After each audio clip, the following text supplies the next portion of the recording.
So today I've been recording the Melodica.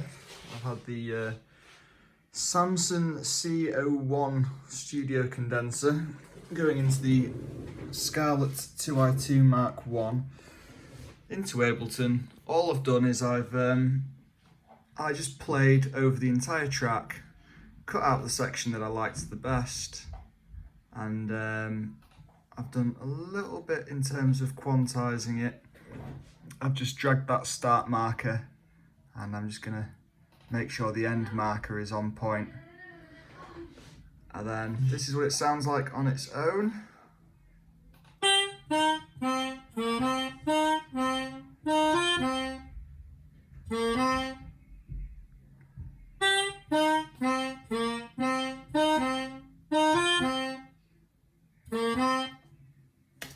So that's like a nice little melodic section that I can add into the track. With the track it sounds like this.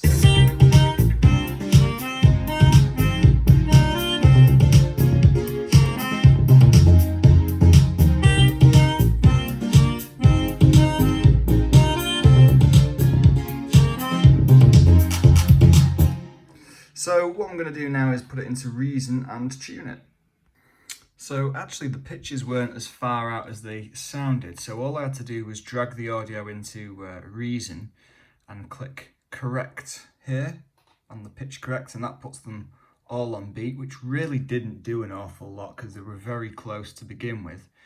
So what I'm thinking is that makes it sound slightly off is the note doesn't sit exactly on the correct pitch. It moves around a little bit, which is what gives it its natural sound. But I'm thinking maybe it just moves around a little bit too much.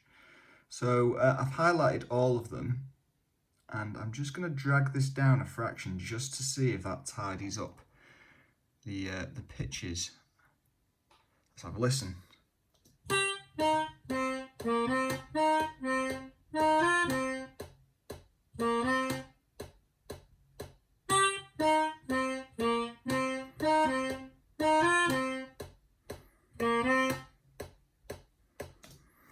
That sounds pretty perfect to me, so I'm going to bounce it down, put it back into Ableton and start working on some effects.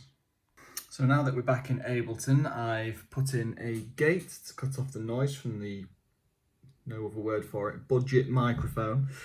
I wanted to cut off the lower frequencies that weren't part of the actual sound that I wanted, just because you could hear the key noise, which is kind of nice on the Melodica, but I didn't want too much. I wanted it to sound a little bit like the valves on a saxophone, so cut that bit off. And the dip here, we've got sort of the mids and highs, made it sound a lot more sort of kind of muffled, but more like a saxophone. And then you bring out this top end here, it just cuts straight through the mix, so it sounds super nice.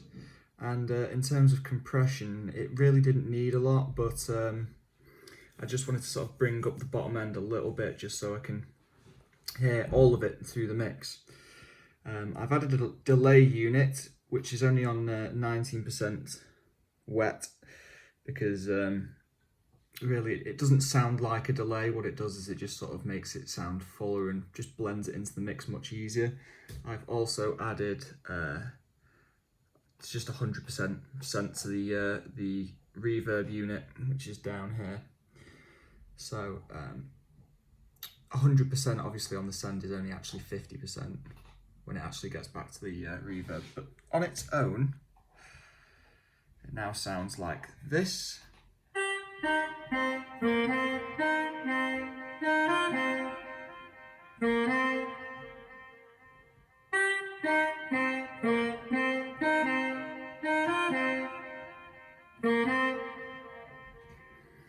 And then in the mix,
So that's that. So now all I really need to do, the next step is getting vocals. So I've been using an app called Vamper, which hooks you up with different musicians online. So I've actually found a singer that I want to work with, and she's agreed to work with me, and I've sent over the files. So I'm just waiting for her to have a play around and a listen, and hopefully record some vocals for me so I can start putting them down on this track. So in the meantime, I'm going to start work on something new, and I'm thinking of doing some sort of old school garage type track.